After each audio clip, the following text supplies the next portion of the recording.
बैरून मुल्क हॉस्टल में मंगनी, पाकिस्तानी सिफारत खाने में शादी, 3 ममालिक के खुफिया प्रोजेक्ट की जिम्मेदारी, वतन से मोहब्बत। मोहसिन पाकिस्तान और अजीम साइंसदान डॉक्टर अब्दुल कदीर खान मरहूम 23 दिसंबर 2019 को रोज़नामा जंग में शाया होने वाले अपने कॉलम बाउनवान करिश्मे में अपनी ज़िंदगी में होने वाले करिश्मात का तस्करा करते हैं कि कैसे वो हिंदुस्तान से पाकिस्तान आए और फिर आला तालीम के लिए बैरून मुल्क चले गए। करिश्मों का सिलसिला कैसे शुरू हुआ, डॉक्टर अब्दुल कदीर खान ने अपनी कहानी बहुत ही दिलचस्प अंदाज में बयान की है।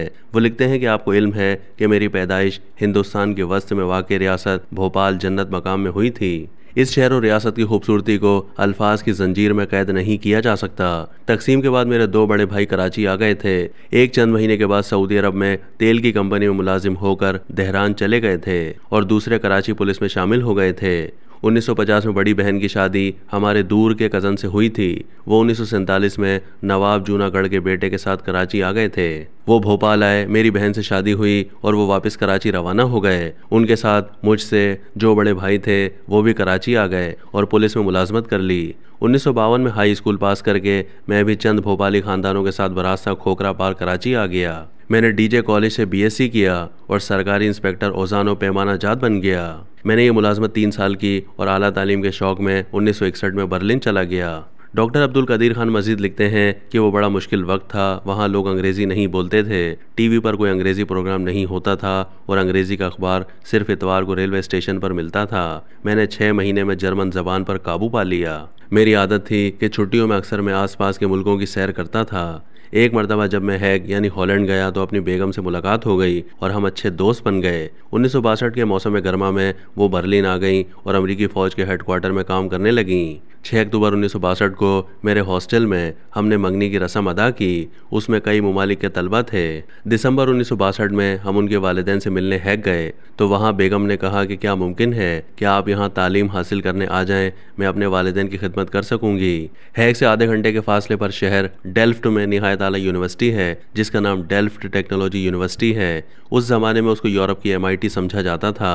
मैंने वहाँ दाखिला ले लिया और मेरा कोई वक्त ज़ाया नहीं हुआ। ये कुदरत का पहला करिश्मा था। अगर मैं बर्लिन में तालीम मुकम्मल करता तो वहाँ से ही सीधा कराची वापस आ जाता और हम कभी एटमी कुव्वत नहीं बन सकते थे। वहाँ रहकर मैंने डच ज़बान पर उबूर हासिल किया और जर्मन, डच और अंग्रेज़ी ज़बानों पर महारत की वजह से बाद में मुझे अपने शोबे में बहुत मदद मिली। हॉलैंड से मैंने MS इम्तियाजी नंबरों से पास किया। 1 साल अपने बैनुल अक़वामी शोहरत याफ्ता प्रोफेसर का असिस्टेंट रहा और फिर PhD करने के लिए बेल्जियम चला गया। हॉलैंड में 9 मार्च 1964 को हमारी शादी पाकिस्तानी सिफारत खाने में हुई। मरहूम कुदरतुल्लाह शहाब सफ़ीर थे और मेरे निकाह के गवाह निकाह जनाब जमीलुद्दीन हसन ने पढ़ाया था।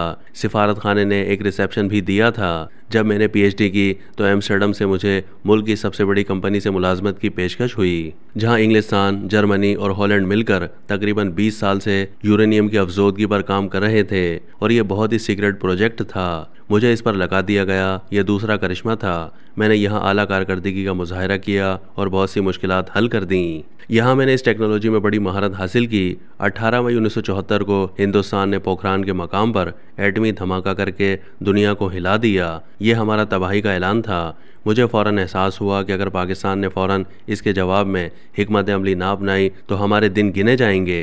मैंने एक ख़त भुट्टो साहब को लिख दिया कि वो फ़ौरन जवाबी प्रोग्राम शुरू करवाएं। 1974 में दिसंबर के अवाखिर में बेगम और दोनों बेटियों उम्र 5 साल 4 साल के हमरा कराची आया। हम हमेशा क्रिसमस और नए साल पर कराची आते थे और वालदा और बहन भाइयों और अजीज़ व अकारिब से मिलते थे। जब हम क्रिसमस 1975 में छुट्टी पर आए तो मैं भुट्टो साहब से मिला।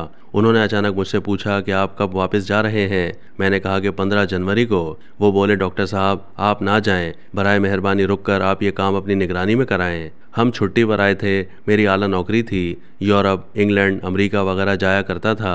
यूरोपियन यूनियन में हॉलैंड की नुमाइंदगी करता था। मैंने कहा हम तो चंद सादे से गर्मी के कपड़े लेकर आए हैं, मेरा तमाम लिटरेचर वहाँ है, मैं जाकर 3-4 महीने के बाद आ जाऊँगा। वो बोले नहीं, आपने ये काम किया है, आपको तजर्बा है, आप कर लेंगे। मेरी बेगम ने निहायत मोहब्बत और समझदारी का सबूत दिया और कहा कि अगर पाकिस्तान के लिए कुछ अच्छा काम कर सकते हो तो हम रुक जाते हैं, मैं जाकर अपना ज़रूरी सामान लेकर आ जाऊंगी। इस तरह हम रुक गए। मैंने मुहिब वतन साइंसदानों, इंजीनियरों की टीम बनाई। मुझे अपने काम करने की मुकम्मल आज़ादी दी गई। यह भी करिश्मात का तसलसल था। ये काम आसान नहीं था। मेरे रफ़ाकार और मैंने इसको जहाज तस्वुर करके काम किया। हमें इल्म था कि अगर हम फेल हुए तो ये मुल्क के लिए तबाही का पेश खैमत साबित होगा। अब तक के लिए इतना ही। मज़ीद मालूमात के लिए डेली जंग के यूट्यूब चैनल को सब्सक्राइब कीजिए।